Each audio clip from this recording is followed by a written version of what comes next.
The onslaught of the Sith Empire was an event unlike any other in the history of the Republic. The Sith materialized from nowhere and launched an offensive of colossal proportions. Horrifying reports from the Outer Rim seemed to portend the utter destruction of the Republic. The rapid onset of galaxy-wide terror and panic was part of the Sith Emperor's meticulous calculations. His plan was flawless.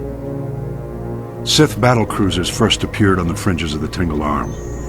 Unaware of the ship's origins, we dispatched a diplomatic convoy with a small starfighter escort.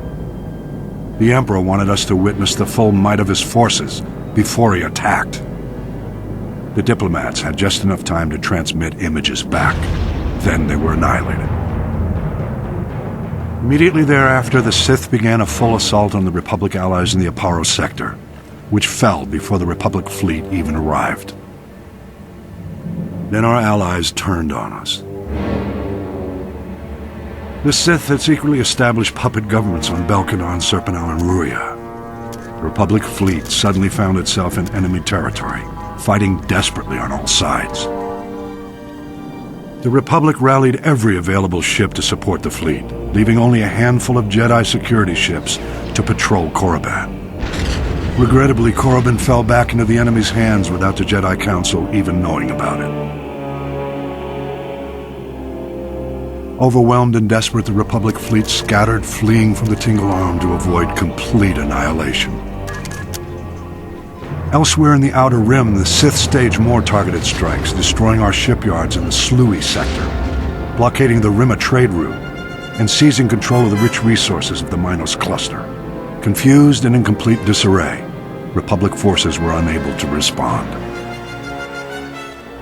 Republic leaders and members of the Jedi Council arranged an emergency meeting in the Senate to prioritize the galaxy's defense.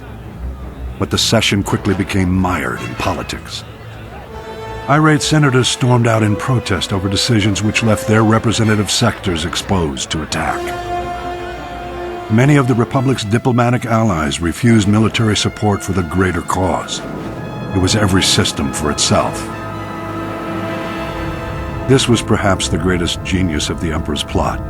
He had turned the Republic against itself. While the Republic played politics, the Emperor used the time to reconfigure his forces for the long push into the galactic core. All might have been lost in those early years had individual Jedi Masters and Republic military leaders waited for the Senate's orders.